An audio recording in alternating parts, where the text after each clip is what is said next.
Happy 300 episodes, Greg. Yeah. Yeah. That was fun. I was thrilled by that. He forgot that it was. No, I didn't forget, but I had forgotten. And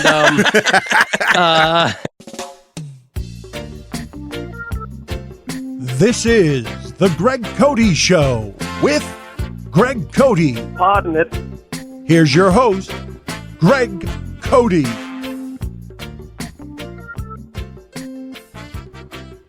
welcome to, I say this all the time, that this is a special edition of the episode of the podcast. I think this time I really mean it. The Specialist. Is that even the Specialist edition of the Greg Cote Show podcast is happening right now because it's number 300. This is our 300th episode. I can hardly believe it. And we're going to get to sports later because there's a ton of sports to get to. Inter Miami and the MLS Cup.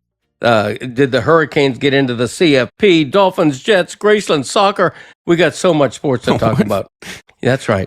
Dad, do podcasts have age in years the way dogs do, or is it just like one podcast year is 1 year? I think it's 1 year. Yeah, I think we're like 5, 6, something. I feel older than that. Do you? I feel like a podcast year is like at least 4 years. You know, you're right. Greg does the celebratory thing. He really wants us to make a big deal on the anniversary, but also at each 100. Remember when in the very beginning when you wanted to do like a big celebration every 10 episodes?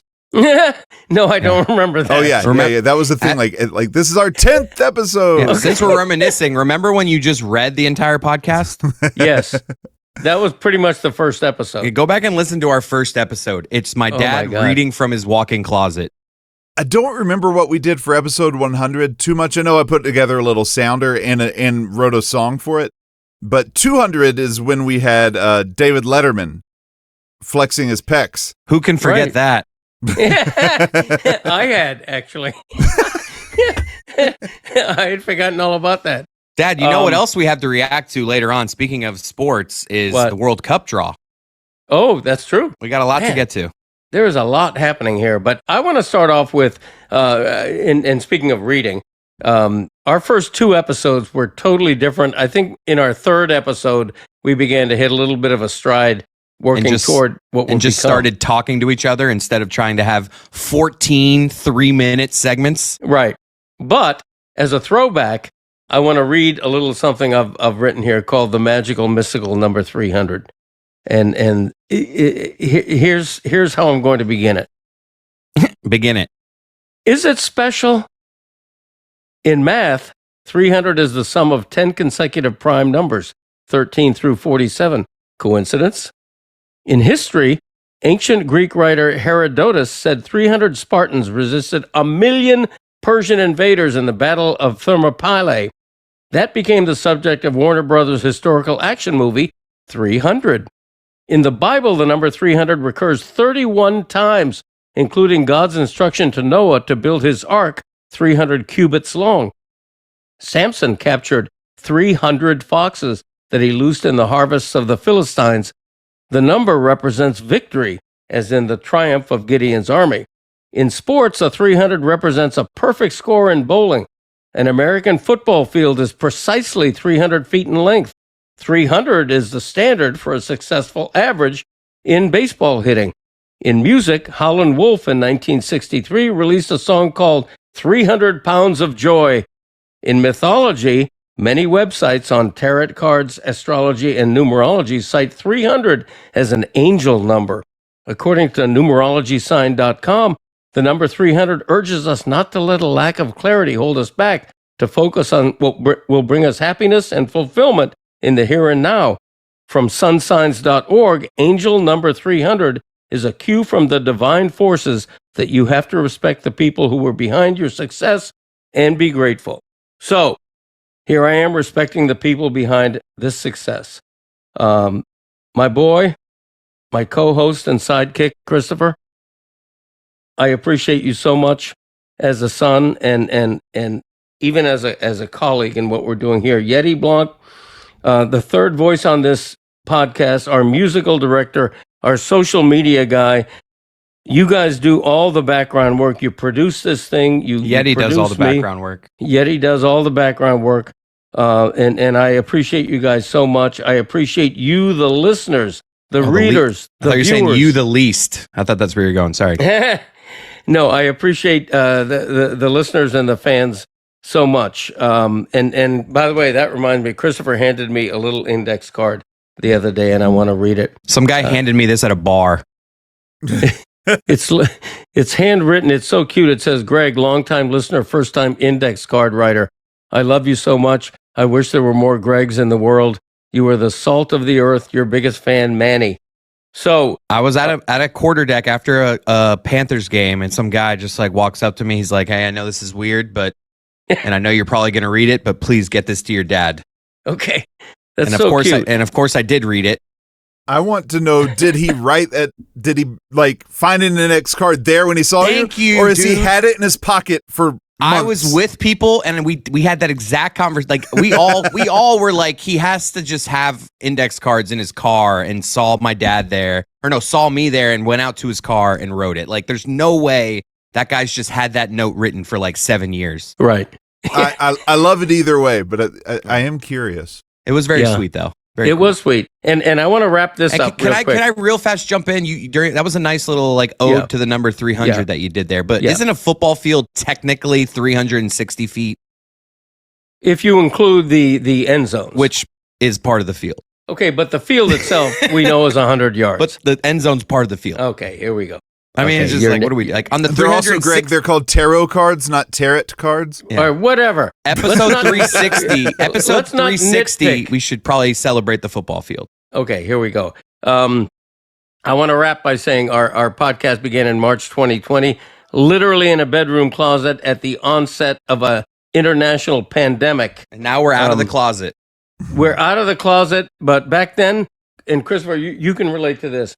As you look outside. We had no idea where this thing would lead or how long it might last. Now we've turned 300. Sometimes I feel 300. And I feel like we're just getting started. So thank you all. Thank you all. Thank you all. How can we celebrate the number 300? Like, I want to call, like when you think of a 300-pound guest associated with this show, I don't want to leave no stone unturned when it comes to the number 300. That's true. We are celebrating 300. You know what? Let's call Le Batard. Oh, as our favorite 300-pound guest? I think so. I'm guessing. Wow. You know, nobody ever talks about their weight. I'm guessing he weighs 300. I imagine he's a little under, but it's a funny joke. Okay. You want me to give him a call? Like old school style, like on your phone, you're just going to call him? As opposed to what? You want me to just start shouting and hope he hears me? I mean, we could zoom him in. Chris would have a better chance of doing that, but he's probably already left for the day. You know what? He's headed to New York, so like he's got to jump on a flight. And I texted him. I guess spoiler alert. We thought of this before. Right. I texted him that he might be receiving a call. He did kind of hit me with, "I'm busy, so I might not be able to answer," but we'll see. Oh, really? Is that right, Mr. Busy? Put it on speaker. Okay, Mr. Busy. Make sure original sound is on. Oh God, here we go. Original sound, please. Okay, it's on. Dad's like, okay, Greg's like, isn't every sound I make original? I mean, seriously. I mean, it's ridiculous. Including the ones I steal from Alan Cherry. This is very exciting. Speaker? Why isn't it ringing? Is it on speaker? I don't know. Oh my God, Dad, you're ruining this. Yes. Like you're... Hello?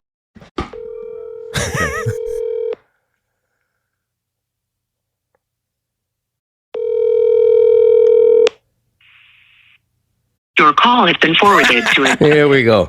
Okay. You want to leave him a message?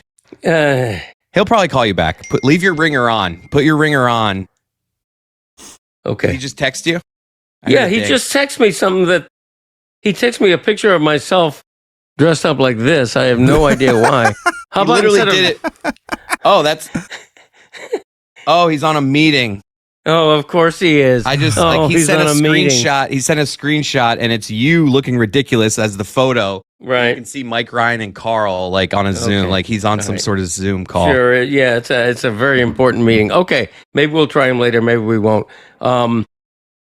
Later today, we're going to play some messages we got from listeners. Let's start. We got a bunch of them, so let's. You want to start? Yeah. Are we going to do them all at once, or are we going to intersperse them? Dad, we're going to do them all at once. Yeah, play all the sound at one time. Okay. No, I guess that means we're not. Let's start with a guy named Andrew, not Streeter, but Andrew. Congrats, Greg, on your 300th show, and I hope for at least 300 more. There's so many great show moments, including the Cote Olympics, but it's hard to pick a moment higher than your debate against Whitehead, especially after infuriating the entire nation of Canada for the second year in a row by your McOverrated column, and having the Panthers back you up by winning 2 straight Stanley Cups. This journalism work is worthy of having you, Greg Cote, be on the all-time Mount Rushmore of sports columnists. May the world never forget, Greg Cote was right, and you know it. Wow. Nice. I love that. That guy clearly pre-wrote all that and was just like, I'm gonna get every line of this perfect. That is a good one. Whitehead was like good. that guy. The show Olympics were a good moment. I'm trying to think, what was the funniest moment of the show Olympics? Like, I think it was you. Like, I'm picturing you, like us, like trying to like catapult like some fruit. Yeah, the exploding. melons. Yeah. And you guys discovering that we all discovered that day that there's yellow watermelon. Yeah. Right. And in the most recent one, I think one of the events was who could spit a marshmallow the farthest. Yes. Marshmallow expectoration. Yes. I loved this last year's, the 7 versus 70. I think that was that all the Olympics have been great, but you competing against your granddaughter. Yeah. Right. Awesome. That was good. No, that was sweet. First good caller. I like it. Yeah. All right. This one's a little more heartfelt. So let's go to that one. I thought the first one was heartfelt. My name is John Prout. I am a longtime Le Batard show listener from Massachusetts. I've been listening to the Greg Cote show since the beginning, and I've never been more touched than by the biographical song called Pebble Drive, which debuted in August of 2022. I love that song so much. I think that the sincerity that Greg and Chris showed when Yeti showed them that song was the biggest moment of the podcast for me. The song means so much to me because there's these people in my head that play a big part in my day. And I play this song a lot at my acoustic gigs in Massachusetts and Connecticut, just to make sure that the story of Greg is immortalized. And just want to say thank you all. Wow. Like the first 30 seconds of that, I was convinced Yeti just had AI make a praise for his song. But then you really felt the human touch of that towards the end. No, that is really cool. And I do remember that moment of being moved by how well Yeti made that song. Oh, it was fantastic. Yeah. I was just happy to be able to capture a decent little snapshot of Greg's life. And like I've said this before, I doubt I'll ever be able to write a better song, and I'm completely comfortable with that. And look at it, it's right behind Yeti. It's got the center spot in his background. I have that in my game room. YetiBlanc.com. No, but John, I wonder if John tries to tell people he's Yeti Blanc. I want to know the reaction that he gets at his local gigs from that song. Right. I mean, it is a good song. I'm sure people are like just kind of curious, but it is. I love the idea that there is a musician in Massachusetts who plays that song live to an audience. And I'm picturing it a weekly spot. So like it's gotten to the point where like towards the end of his hit, people play Pebble Drive. Right. It's super flattering because I guarantee there's no one else in the whole world that is covering any of my songs. You don't think Morning Man is getting played places? That would be tremendous. I still look forward to the day when we can play that live. Let's go to Rage. Our one of our top listeners, Rage Against Twitter. Let's see what he has to say. There's a few episodes I think about when I think about the Greg Cote show featuring Greg Cote. One other thing about is the Father's Day episode where like listeners were coming in and telling real stories about their dads. And one of the stories is about a kid moving to Boston. By the young Greg says like, this is please pause, Rage. John Devine, your phone says who it is? Well, did I just hear that? Yes. That sounded like a ring and your phone, like a Siri voice saying, John Devine. It was. That a thing? Yeah, do you have that with your phone? No. I could, I think, but I don't have it turned on. I've never heard that as a ring. That was interesting. I like that. Yeah. All right. Well, what can I tell you? Not Dan calling back. Not Dan. No. All right, That's why Rage. I looked. Let's see what Rage, let's continue what he has to say. There's a few episodes I think about when I think about the Greg Cote show featuring Greg Cote. One other thing about is the Father's Day episode where like listeners were coming in and telling real stories about their dads. And one of the stories is about a kid moving to Boston. And by the end, Greg says like, this is the most hilarious, heartbreaking things I've ever heard. And, you know, the punchline is Greg doesn't know movies, and it's pretty much the plot of Liar, Liar. I mean, another episode about is the Chris Cody birthday roast. That was hilarious. He brung it. It was a surprise. There were tons of people on there. There was awkward moments where like Chris leaves to go get a quote from the contractor. It's a fun one. There's a lot. And the last one I think about is the Tony Kornheiser bit, because the episode spun off into, bringing on Kirk Chin and Sarah Spain. And it was a lot of drama for a low stakes wager. I mean, those all episodes are right. I love that. Yeah, honestly, that's Gabe is showing why he's an A1, because like those are just some deep cuts and some great. The roast, like I was totally surprised by the roast. The me leaving to go get like a quote for something, that was hilarious. Yeah, and I had completely forgotten about somebody calling in with a serious story, and then I remember he's talking about like my dad ran on the tarmac, like the way Jim Carrey did in Liar Liar. Like I remember that now. That is such a great pull by Gabe. The Kornheiser bit also gave us Dr. Toenail, which is my favorite guest that we yeah. And let's see. That is such a great bit, like point by him of like the best bits are like the very low stakes stuff that we are just taking way too serious. Yes, I agree. Why did we bring in a jury of Kirk Chin and Sarah Spain? Whether his voicemail counted as him appearing on the show. Okay. Oh, yes. He sent a little voice clip over. Okay. Right. And so I mean, we got Dr. Toenail, we had Sarah Spain, Tim Kirkchin. Who was our third juror? I don't remember. I don't either. Completely forgotten. Oh well, sorry, third juror. I thought it was just Sarah. No, it was 2 out of 3. I think we had 3 because we were like we needed. Oh yeah, Kirkchin, Sarah, and somebody else. Okay. Memories. Let's see. I'm gonna text Gabe. I bet he remembers. Yeah, do it. Oh God, he would. All right, here's one you'll like, Greg. Ryan Smith here from You're Gonna Go to Buffalo and Win with Bernie Pomeroy, Buffalo, New York. Very grateful for the 3 of you and doing this show, episode 300. What a milestone. Thanks so much for all the laughs along the way. Every Monday morning, my commute is tuned in to the Greg Cote Show with Greg Cote. Thank you. 3 Years Chemistry is fantastic. I think it's just such a great program. My wife has now gotten into the fact of, Greg Cote fandom, and her and I quote the top 20 herbs and spices whenever we're in the kitchen. I bet he does. So can't live without the king of herbs, basil, of course. Number 8, cilantro. We love cilantro. Just thanks again for all the great laughs and enjoying it. I hope you guys have another great, more 300 episodes, if not more. And you know it. Too bad his wife hasn't become a fan of me. It's just like, oh, my wife has become a big fan of you, Greg. All right, good. Okay. Thank you. I thank her. Yes. Herb, top 20 herbs might have been our best bit. I loved that so much this year. That was and great. The king of herbs was like number 6, I believe, which makes no sense. I know you hated that. I think it was 10. Why is it called the king of herbs if it's the king of herbs? Because it's not the king to everybody. Elvis Presley is the king, but some people have never heard of Elvis Presley if they're younger than you. Now, Chris, that your idea to take Greg's like just silly joke about Herb Alpert and make that a whole thing, that was top notch. Thank you. That was good. Yeah, that was good. You're welcome. That made my list. I didn't even remember that was my idea, but yes, thank you. All right. Ryan has a task for Greg. Hey, Greg. Ryan from California. I've listened to probably all 300 episodes of your podcast, and I love it. I'm a big fan of the Le Batard show and listened forever as well. I have a question for you. You have so many catchphrases, and I find myself even using some of them in my everyday life now. But have you ever made a top 5 list of your catchphrases and actually ranked them on the show?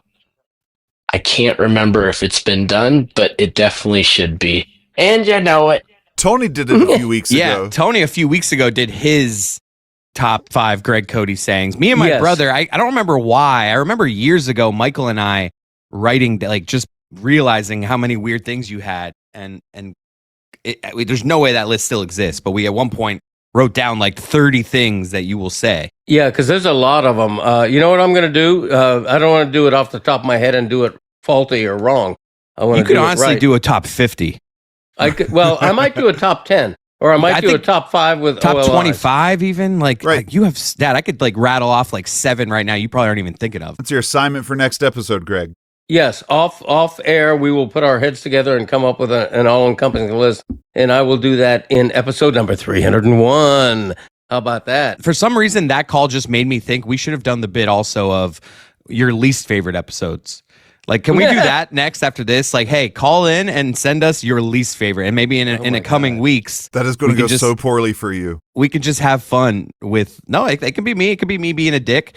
We've had some really bad ones. Come on, in 300 episodes, there's probably been 5 or 6 where we're like, woof. Those are the funniest because Greg, like, your mom will be like, Greg's in a really, like, your dad's really depressed. Or Greg will write me back, thank you for sending the episode. It's better than I thought. I've been in a real funk all weekend since, because I felt it didn't go well. Right. As he is with everything, my dad has become very emotional when it comes to this podcast.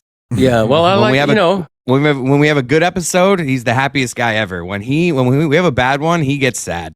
When you say the bad one, the thing that immediately comes to mind, I don't know if you guys remember this.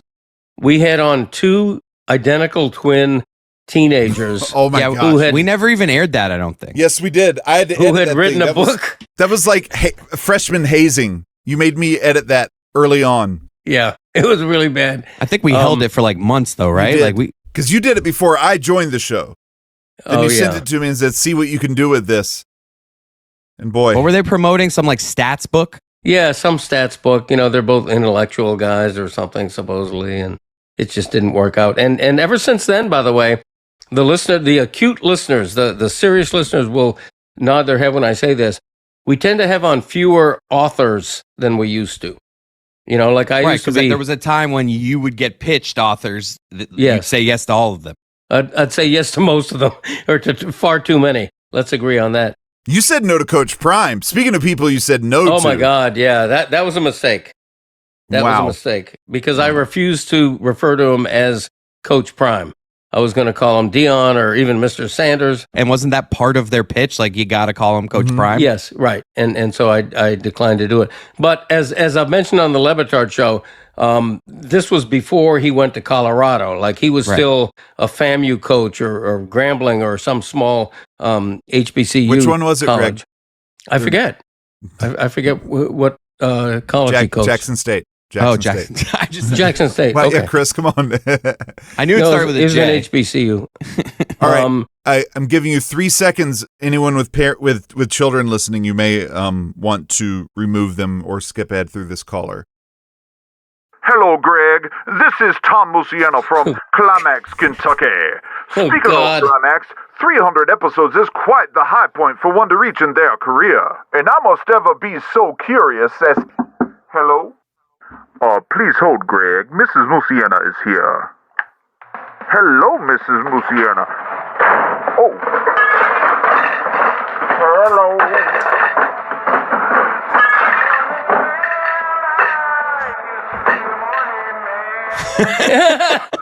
Apologies, Mr. Cote. That was Mrs. Musiana, and I do declare that she needed me to help her do the dishes.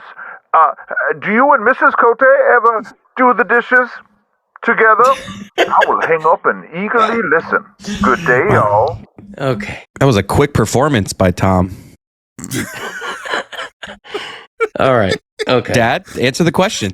Yeah, we do the dishes together. Yeah, we just forget that we have a dishwasher. We go old school. We line up and do the dishes. I wash and she dries. Okay. I know the metaphor he was going for there, and I'm not involving myself. Should we take a break in these listener calls and have me do my favorite memories, fond chronology said quickly? Go ahead, Dad. Sure. Okay. Right after these messages. Oh.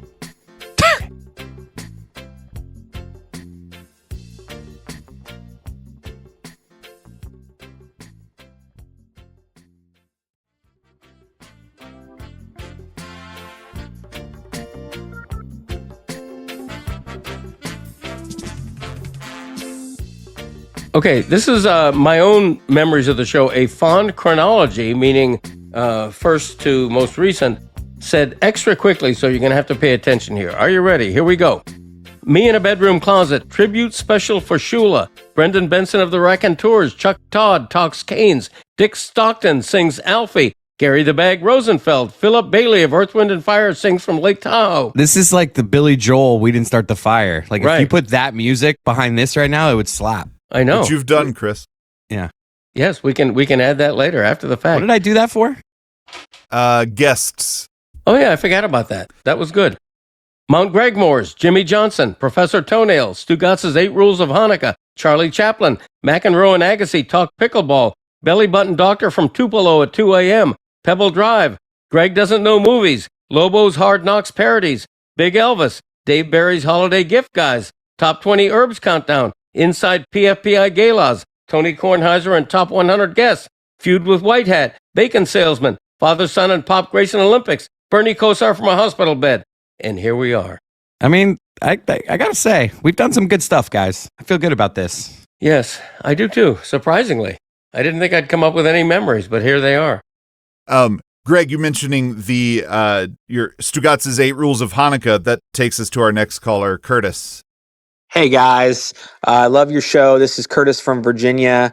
Love your show. It's a great comedic relief every week. I used to listen to it with my dad. He passed away last year, so the show has helped me get through a lot. There's 2 funny moments that really stick out to me. Back in 2022, Greg's 12 Rules of Christmas, and he didn't even have the 12 rules. Classic episode, classic explanation. And then I got to say, Greg, I hate to say it, when you said you sometimes wipe poop with your hands if there's no toilet paper in the public restrooms, just the whole bit. You guys need to go re-listen to that. Thank you so much for all the memories. And Chris, you need to pay up your bet for the Tony Kornheiser thing. Thanks.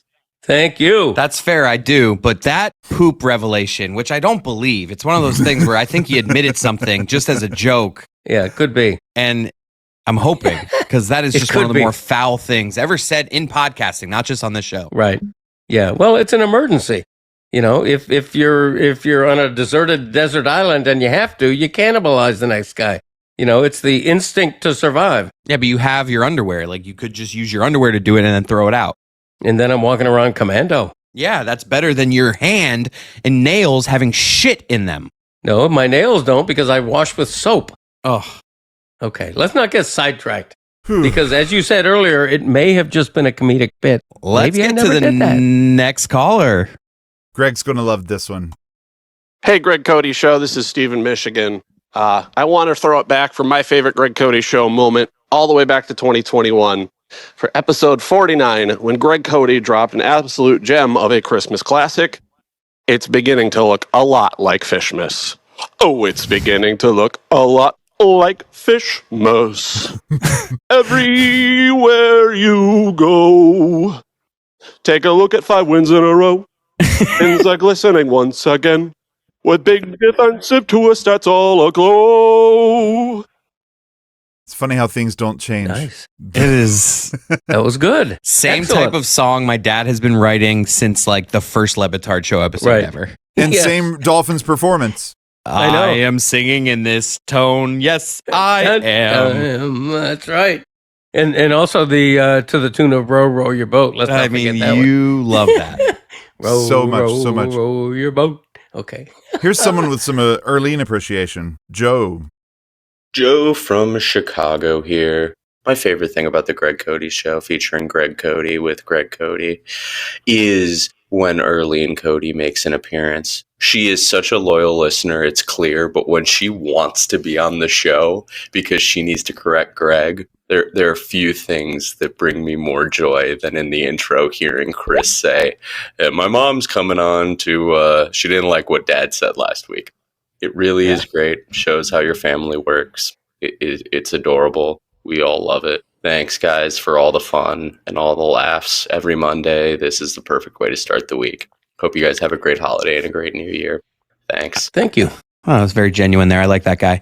A very astute observation that while acting annoyed and like she doesn't want to be part of it, my mom loves coming on and ripping my dad. And like, you know, everyone at her office listens, so she gets like the little credit of like, oh, heard you on the pod. She loves it.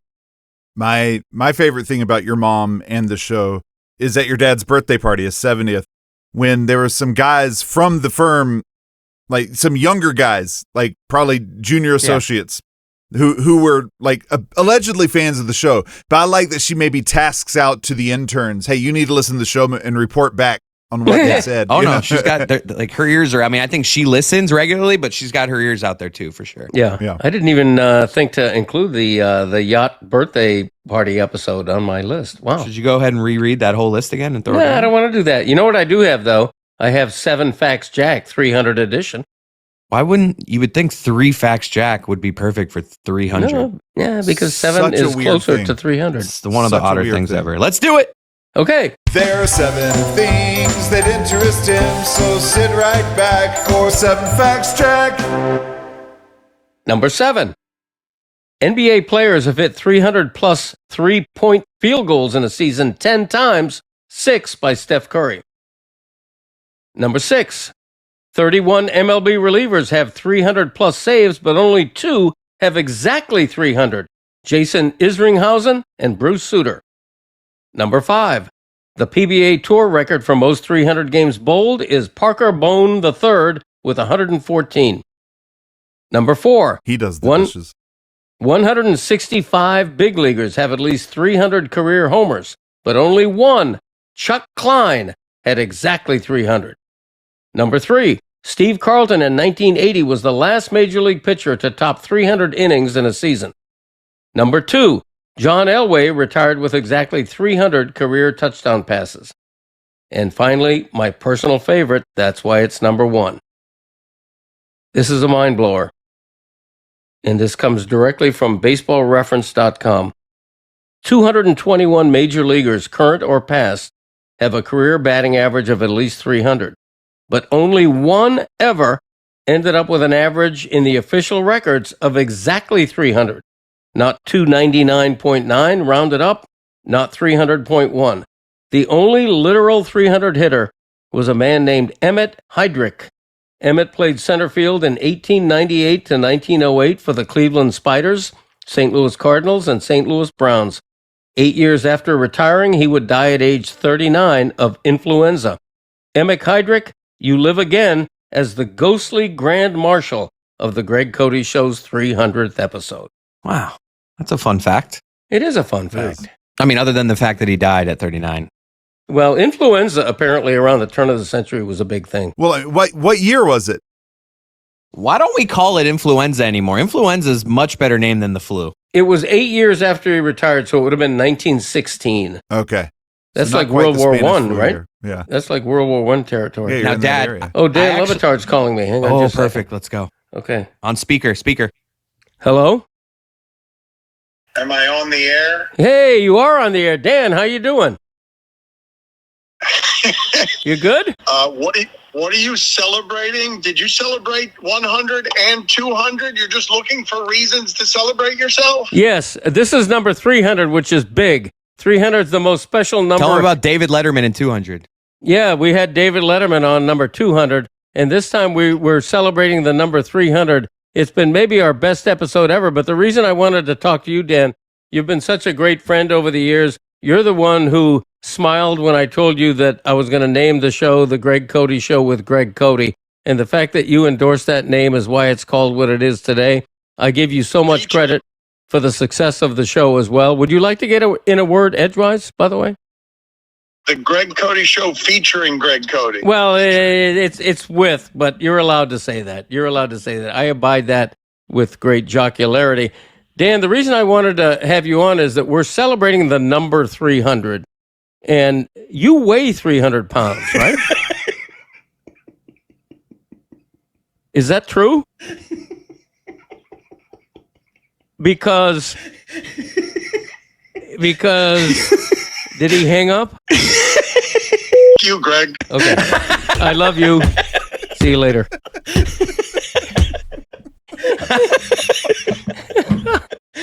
Okay. All right. That's my buddy. How have Dan and I remained friends all this time? That's a good question. That is a damn good question. I got to ask him that sometime. Now, Dad, I want you and Yeti to take us home, like before we get to sports. I'm going to be back for sports, but I actually need to get out of here right now and we can recap it in a little bit. the Cesta Cyclones have a playoff match in about an hour. So, oh my gosh. I got to get going over to the Fronton. It's a matinee. We can react to it later in the episode because obviously I don't have the results yet, but it's a big day here. I'm very nervous about my Cyclones. Is the old guy Manu still on the team? The old guy, the disrespect. I mean, yes. You mean the best backcourter in the world? Yes. Okay. On the number 1 seed Cyclones going into the playoffs? Yes. Okay. All right. Just making that clear.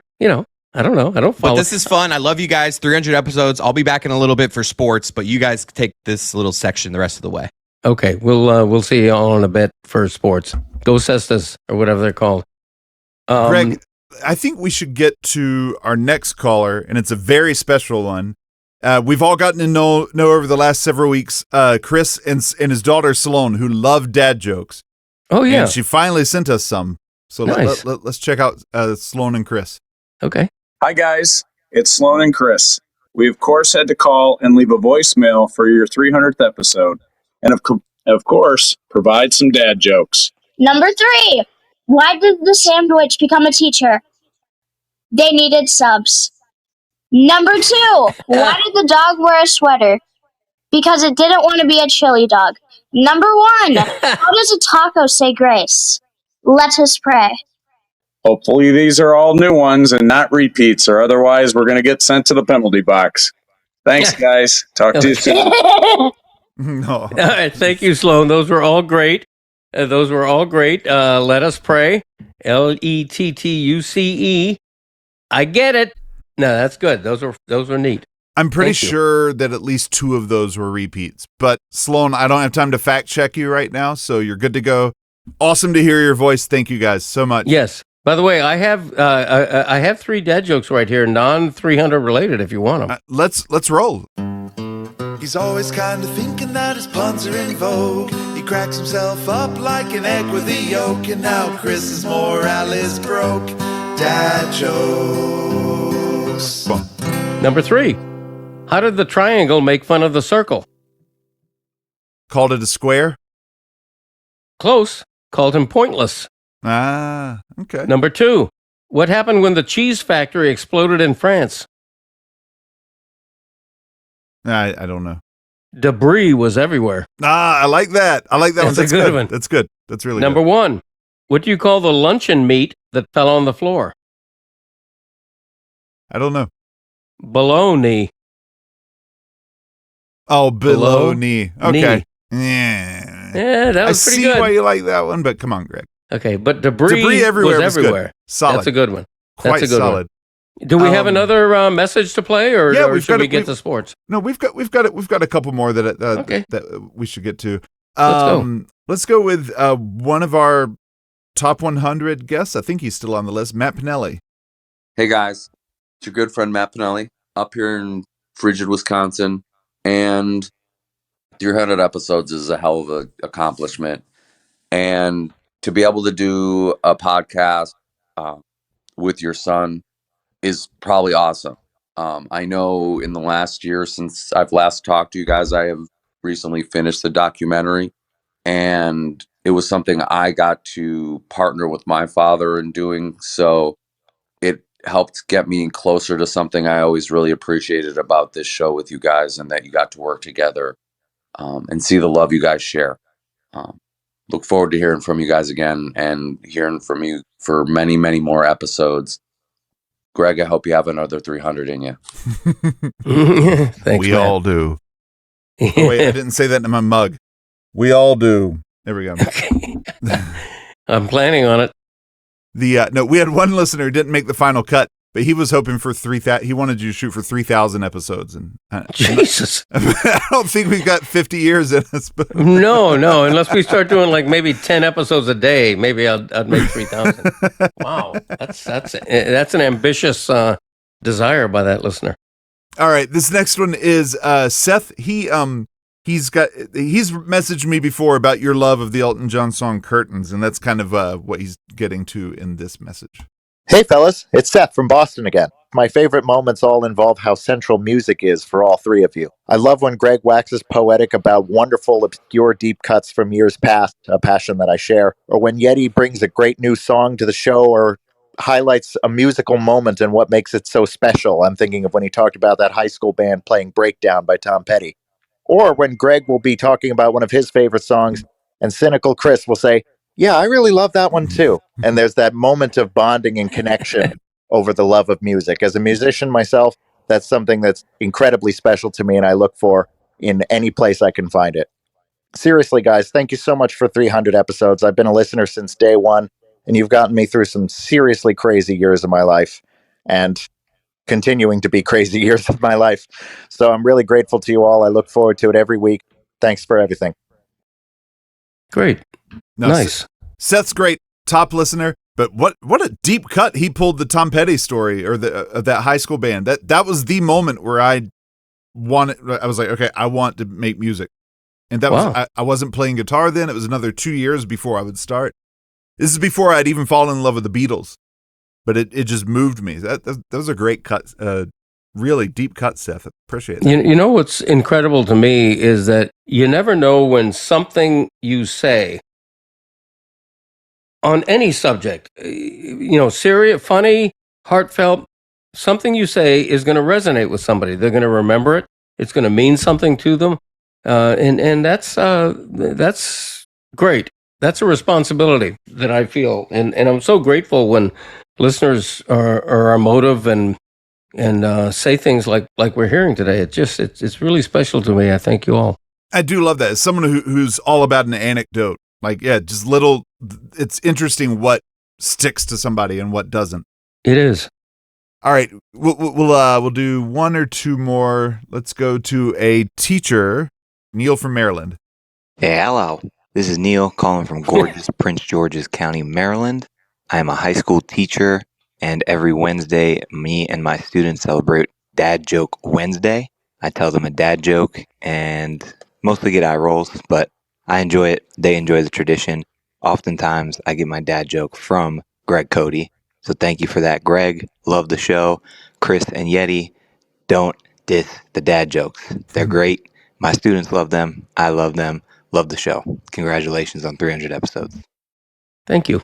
I like the idea of several classrooms across this nation being filled with joy at the rantings of a 71-year-old man.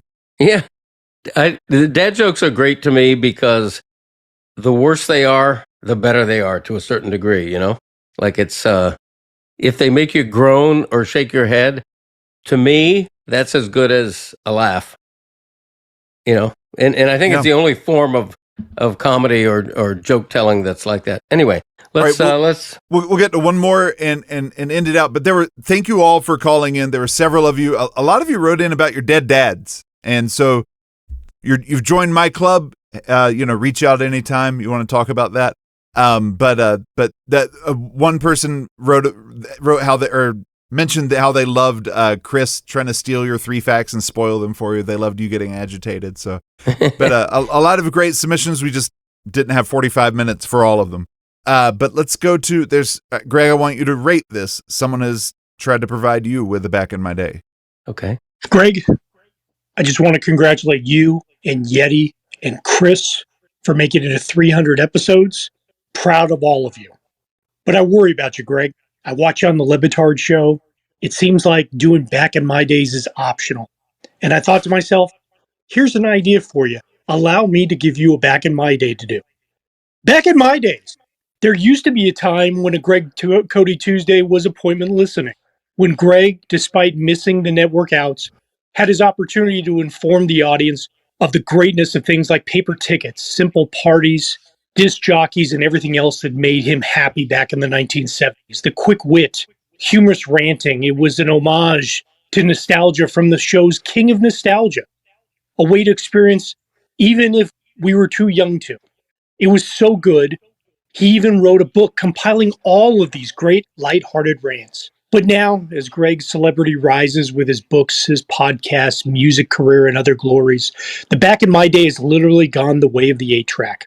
We so longed for one, we would even take Chris reading one from his book on what it was back in his day. Would he kill Greg to appease the masses and come up with one or even recycle one on occasion? Bringing back a show classic? I would hope so. I may not be Greg Cote, but that's how it was back in my day. Congratulations again, Greg. Thank you, I think. It's I've done a lot of them, people. I mean, there's only so many things you can rant about that were better back in my day. But to your point, and to Le Batard's point, and everyone who wants back in my days to make a comeback, I'm thinking about it. How about that? How's that for non-committal? Thinking about it. Okay, I'm stay getting tuned. to it. Yeah, That's stay right. tuned.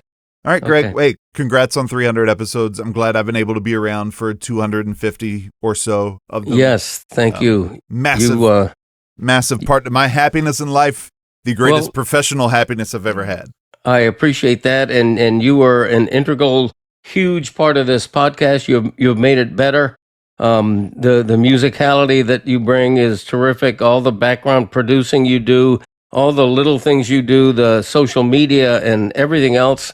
It's I couldn't do it without you, and I know Christopher appreciates you so much because you've taken some of his workload, and I just hope we can keep doing this. And now let's get to sports. What a weekend in sports. You sound good right now. I maybe I sound good, but I am tired. My 71-year-old bones worked their ass off this weekend. Hell yeah. Inter Miami, MLS Cup Championship Saturday. Double duty today. Canes making the CFP playoff. Dolphins winning a fourth straight game. What a weekend in South Florida sports. I guess it's a good alternative. Like the best, Mike Ryan's not going to be upset now, but I guess a good alternative to that is them making the playoffs, so we get something fun to watch. Right. I mean, they play at Texas A&M. If they win that, they have to beat Ohio State. Then they have to beat the semifinal round to get into the championship final, which would be at their own stadium at Hard Rock Stadium in Miami. I haven't gotten a chance to drink Notre Dame tears yet. That's really like they're the ones that are the most upset, right? Oh yeah. Did you see they've opted out of the bowl game? Yes. Is that been a thing where the whole team just says we don't even want to be considered for bowl? Yeah, teams have passed on bowls before. It's a new thing. I knew players would say, "Hey, I'm not playing," but I don't. This is the first time I've actually paid attention to teams. Because I saw Iowa State did. Which, what are you doing? Come on, Iowa State. But just lost their coach. Gotcha. But yeah, Notre Dame as well. That was it just feels odd. Yeah. Well, it's such a big drop off from the college football playoff to the also ran bowl. Example, had Miami not been selected today for the final 12, it probably would have ended up playing in the Tax Slayer Gator Bowl. So nobody cares. I do think the Miami game is the most intriguing of the first round games. I saw Lucy, who's got her finger on the pulse of college, saying that there's not like the next best game is just like an Oklahoma-Alabama rematch. Like, right. What are those two teams doing there? That's weird to me. Sorry, Tulane. Tulane, Ole Miss doesn't really do much for me. No. And James Madison, Oregon doesn't really do too much for me. So. No, you're right. Miami might have the best game of the first round. Well, when you say best, like toughest. Right. Well, it's the number 10 seed against the number 7 seed. What's the spread? I haven't seen a spread yet. Somebody look it up right now because there's definitely got to be one out. I would guess because of the home field advantage, I'm thinking Texas A&M by 3 or 4, but Miami is right there. I mean, they got a chance. Yeah, and Texas A&M is favored by 4. Okay, that sounds about right. But this was a surprise to me, and I know you predicted it. You said Miami would get in, right? Yeah. I did not think they would, and they were anxious about that. Cristobal, the team, you know how they showed on the announcement show, all the other teams are getting together in their auditorium to have a victory. They didn't do that. Miami did not do that because they were very nervous that they were going to be screwed over, that the CFP was going to pick Notre Dame as it had for just about every previous ranking. So that just proves that what Dan said is correct, and they were just stringing us along. Like, it can't be that they just at the end were like, oh, you know what? Now Miami's better. Like, how do you explain having Notre Dame in front of Miami for 4 straight weeks? And I know they're going to say BYU was there, and like once they got right next to each other, now we apply it. But that just doesn't make sense to me. It doesn't. There's a lot about the CFP that doesn't make sense. And because when you include teams like Tulane and James Madison, it's obvious your whole model, you're not going for the 12 best teams in the country. And then you don't punish Alabama at all for losing the SEC championship game, which I'm cool with, but then you punish BYU. Right. So it's like you're just deciding when you can not punish and like the big bad. I don't think Alabama or Oklahoma belong there. The big bad SEC will always get that loser will never be punished, but other conference losers like Duke can win the ACC and not be respected, but Alabama, the loser of the SEC, will always be respected. Right. I'm so glad they didn't let Duke in. Oh, no, I know. Gosh. Oh, that I'm would have not been a saying nightmare. Duke. Duke shouldn't have been in, but it's just they're all over the place with their, But it's Virginia gets punished for losing. Yeah. I will say if there's any 3-loss team in the playoff, I think it should be Alabama. But I also think the committee is guilty of just still smelling the lingering perfume of the Nick Saban era and thinking of Alabama as this magical thing, which is partly what Notre Dame had going. No, that's why I think Notre Dame should have gone in over Alabama personally. Yeah, well, you could make that argument. The final three was definitely Miami, Notre Dame, and Alabama. 2 of the 3 were going to get in, and Miami got lucky. I think they deserved it. I don't mean, undeservedly lucky, but they got lucky. And the Dolphins are still in it. Guess what the Dolphins are, Dad? They're in the hunt. No, you know what they are? What? 6-7. Ooh. You know what? I forgot about 6-7. So yeah, I have a question for you, Greg. You've got Miami getting in. You've got the Dolphins going 6-7. You have the Panthers winning 6-7 on Saturday night. What a finish that was on 6-7 weekend. Yeah, by Samantha Bennett. By Samantha Bennett's inspiration. Right. Yes. And you have Inter Miami winning. What's your favorite out of all the Miami centric or South Florida centric victories this weekend? I mean that's an easy one. Well, you know what? It's not an easy one because it's a tie for first between. No, there's no getting ties for first. Like, what are you doing? I'm sorry. Whose name is on this podcast? Pick a winner. What are you like? What kind of? Okay, look, the Dolphins. I don't even count the Panthers. The Heat, whatever. I don't care about one game out of 82. The Dolphins winning a 4th straight and 5 out of 6 to get in the periphery of the playoff race. That is big. You're not about to put that on the same level. Like, no. This is between Inter Miami and UM. That's what I'm saying. Okay, that's why it's a tie. I thought for a second you were bringing the Dolphins win into this, and I was about to. Okay. No, but what I'm saying Chris, is, what I was trying to do was segue to Inter Miami talk. What I'm saying is the Dolphins winning a 4th straight game is a distant third, but still a big deal. Okay, I'm going to put Miami Hurricanes making the college football playoffs above Messi and Inter Miami winning the MLS Cup. I think it's very close. I mean, I got to admit, I was probably more interested in that, but I just think that's crazy. Part of it. That's part of it is that I know the fans I'm writing for and speaking to, and Canes football is bigger in this market than Messi and Inter Miami. I see it in the downloads for the columns that I've written on both things happening. So, part of that is just me thinking in terms of my job and what do people want to read. But what a weekend though. I mean, it's a wonderful week. I'm trying to think of the last weekend where you've had a 3-pronged equivalent of an MLS championship, Canes getting in the CFP, and Dolphins actually, on a legit you know win what? streak. I think, and we forgot about the next, by far, biggest story of this past weekend. What's that? If we're counting Friday. Sure. Yeah. World Cyclones. Cup draw. Oh, wow. That was a great joke, Eddie. I should have gone for that joke. I thought you were going to highlight. Oh, you were going there? I just thought of the World Cup draw because that was huge. The U.S. got a a lot of people are, we're the host nation. So, people are calling it the worst draw, ceremony of all time. It took 17 hours. It's a bad ceremony. They gave Donald Trump an award. A peace prize. Yeah. What a richly Every kid deserved. gets a trophy. What is it with this generation? There were just dozens of performances that no one asked for. It was just terrible.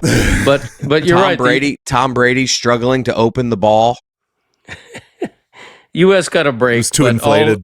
All host nations do. Good, So you're that on was fire, not a Yeti. surprise. Wayne Gretzky saying Caraco Instead of Curacao? Instead of Curacao. Did he really? Yeah. See, I didn't listen to every minute of it. They gave Gretzky like the ones with the tournament, like because there are a few. By the way, we're doing play-in games now for the World Cup. Apparently, this is a thing every draw where when they do the draw, you've had 4 years. Why aren't these tournaments done before the draw? No, it's ridiculous. I mean, the fourth team in the U.S. group is being determined by one of these 4-team playoffs. And don't get me wrong, I do love the idea of like the bottom 4 teams like having like a play-in style tournament to get in because that is intense. Yeah. Like if you win these 2 games, you're in the World Cup type stuff. Right. But like do it before the draw. I know it's patently ridiculous. Play all those games in the next week and then do this draw 2 weeks from now. Like what are we doing here? Right. Okay, I want you to get to what we thought you were leading to, which is highlight. Yeah. And how'd your team do? Well, and then we can get to my soccer team. I'm kidding. We suck. Oh, I want to get to the soccer team too. It's the Cyclones are back in the championship this Friday coming up. If you're listening to this and you are in Miami, we're gonna make a push for this on the this week on the show. And Greg, hopefully you can come out. We would love to. We want to fill the fronton. I'm gonna Friday. faint. I'm gonna faint live and in color in honor of the championship match. That I think you've been to one since then, but I do like the idea of Greg makes his return since fainting. Yes. You typically lose your color when you faint. Yeah. Seriously, you're in the championship match. We are. And who are you playing? We are playing the Devils. Is that the team owned by a celebrity? No, we beat Ray Lewis's team in the first round. And Udonis Haslam's team did not make the playoffs this season. They were one of the juggernauts of the last few seasons, and they did not make the playoffs. We are facing Kay Marie's team. She's a local. She used to be on a Hispanic station, but now she is on Y100, and she's just like a local DJ host in Miami, and she's awesome. We've had a rivalry with her because she's owned a team the whole time. So she's always very fun because she like is cheering for her team, and like we kind of give each other the business back and forth. Like she's by far our best relationship and most playful relationship. Nice. Okay. As far as other owners. I need to ask you, does Ray Lewis ever get so into it that he goes out there and grabs a cesta even though he doesn't know how to play? But can I just paint the picture? So our game on Friday, usually it's Friday night, 7 p.m. There's a lot of people's pushing it, but there's dozens of people. Right. A lot of like a DJ playing music. It's a party atmosphere, a lady like hosting. We had the 2:30 matinee and they didn't have the DJ. They didn't have the host. They didn't have the crowd. So it was just the ownership groups allowed there. So it is a quiet fronton. That's and disrespect, no? And you have me, Mike Ryan, John Wild, Mike Fuentes, Ethan Budowski. I know some of these names don't make me. It's just I'm just painting the picture for my dad. It's like 5 of us, diehard cloners. Yeah, and then 20 feet over on the other couch, Ray Lewis and his woman. Ray was actually there, and it is just like and it's quiet. So like, and we're generally like, let's go clone. Like we are like a cheering on ownership group, right? And like, it was like the first few games, like it was just like maybe once a match you'd be like, all right, let's go, Manu. Yeah. Because like we were like, I was afraid to like get the glare from Ray Lewis. Yes. And as more people did kind of trickle in. They were like, I guess VIPs so it got like a little more comfortable to do it. Like as we got on, and by like the 5th game, we were like up and high-fiving and stuff. But luckily Ray had a friend show up, and then him and that guy, like we brought it out of Ray. By like the 3rd game, Ray Lewis was like, good dive, Alex. Oh, like, wow. I love the idea of a Ray Lewis impassioned speech with a tear dropping down his face, like of him taking it that seriously. I'm actually going to put me and Yeti in a group text with John right now because I believe he has a video that Yeti could put up here, even as B-roll. Maybe the sound works, but it's just a clip of him, an empty fronton, and like you see me, and then John pans over and it's Ray Lewis to give you like the glimpse of what this picture was. That's pretty sad, actually. It was hilarious. So you didn't like go over to Ray Lewis and dap him up or start afterwards? A convo or There was a good game handshake. Okay. because we're friendly with his GM. He has like a guy that's like with the highlight league that kind of Sure. works with him. Yeah. So we were friendlier with that guy. So we gave that guy a nice greeting, and then we Okay. shook Ray's hand. Let's settle the controversy about the clones. Like, who is, on the executive...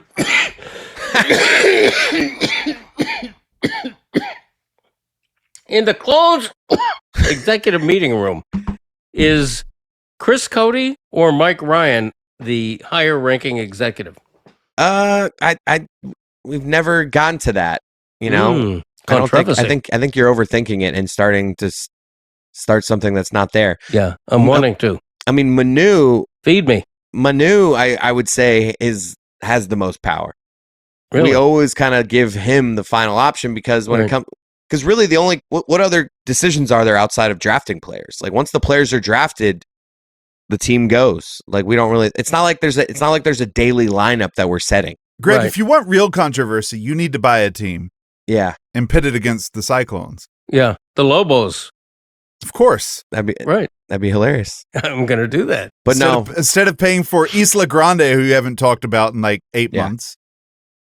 I can talk about Isla Grande. She's working with Bill Mott up in the middle of the state, and she's doing very well. She's looking fast. You know, the problem with racehorses, there's always a criticism. Isla Grande supposedly has short legs, you know, for a horse. Right. You know, I don't mean it's the John Wolin of horses. Why? But I mean, wasn't she supposed to start racing this fall? There is a chance that she's going to run at Gulfstream in late December. Okay. And I will keep you all posted on that. Ooh, I want to go to that if she does. Yeah. No, for sure. We'll get a suite or something. I want to mention one thing about... Wrap the show? Oh. Yeah, I want to mention one thing we about... need a wrap. Team Canada. Team Canada. Oh, we suck. Oh, actually, Gretzky, right? You want to talk about him saying No. Curacao? No. Nope. I want to talk about my Team Canada. Yeah, my daughter's soccer team. This is gonna be a quick recap. We lost 5-0. We were messing. Like, if you listen, I got news for you out there. In kids soccer, if you're missing your best player, you're gonna lose 6-0. Right. It's true. At that age group, one player can utterly dominate. Yeah, but we were also playing. I think it's actually a good combo. We were playing. I think what's thought of as the best team in the league. Okay. And it was the team in the draft that they had so many frozen players that they didn't make a pick in the draft in like till the 8th round. Oh, see, that's not fair. I mean, a couple of the kids were like rated, slotted in each round, so it wasn't like it was all top rated kids, but like funny business. And out there, I'm telling you, they had 5 kids out there that were running give and goes out there. Like right. Yeah, they were actually passing the ball. I was impressed. My team only does gives. Yeah. And you have to say, go to the ball. It is brutal out there. But like I actually think my team is improving. I'm seeing little improvements from every player. I think once we add my best player back in the mix, I think we're getting somewhere. I've found some combinations of goalies that I like. But I like the second goalie you had because I mean I know Grayson can play goalie. Yeah. When she gets aggressive and uses this is more than so just her uninteresting to everybody, but keep going. hands. I know, but what I wanted to say is what really pissed me off is that you were down a player. Okay, Yeah. The other team They could play, have sat. they play 7-on-7, 1 goalie, 6 players out on the field, and we Right. only had 6 players. And so instead of sitting one of the other team's players, they played with a man advantage. They did do it in the second half. Yeah, I noticed. Up After 3-0. Yeah. And he literally and they made it seem like they were doing the nicest thing ever. They were like, "Hey coach, just so you know, we're going to take out a player." Yeah, big effing deal, I would have said to him. In the post-game lineup, I'd have whispered to that guy, F you, I buddy." literally was like, I mean, at this point, dude, it's all good. I mean, you can let the kids play. Like I was like, at that point, I'm once it's 4-0 because there's like 6 goal thing. Once there's 6 goal lead in the second half, game over. So once you get to 4-0, you're just like, all right, let's get to 6. Let's go. No, Let's get this- I'm with you. So, But all right, let's wrap this thing up. What a glorious weekend for sports in South Florida. Except Inter Canada. Miami. Except Canada. Dolphins, except Team Canada. And of course, Hurricanes making the CFP. Narrowly edging Inter Miami winning a championship. What? Did I really say that? I think so. Happy 300 episodes, Greg. Yeah. Yeah. That was I fun. was thrilled by that. He forgot that. No, I didn't forget, but I had forgotten. And I really enjoyed us playing all of those calls from the listeners. That warmed my heart. I enjoyed calling Dan. Yeah, that was fun too. That was great. Okay, bleep out that FU, I think. Maybe leave it in. I don't know. Whatever. Hey, come back for 301. The show's over, Dad. We're still around, baby. Tune in next week. 301. Greg ranks his top five catchphrases. Yeah, maybe top 10. 301, baby. You had the perfect opportunity to use one of your catchphrases. Maybe top 10. You never know. Longest outro ever.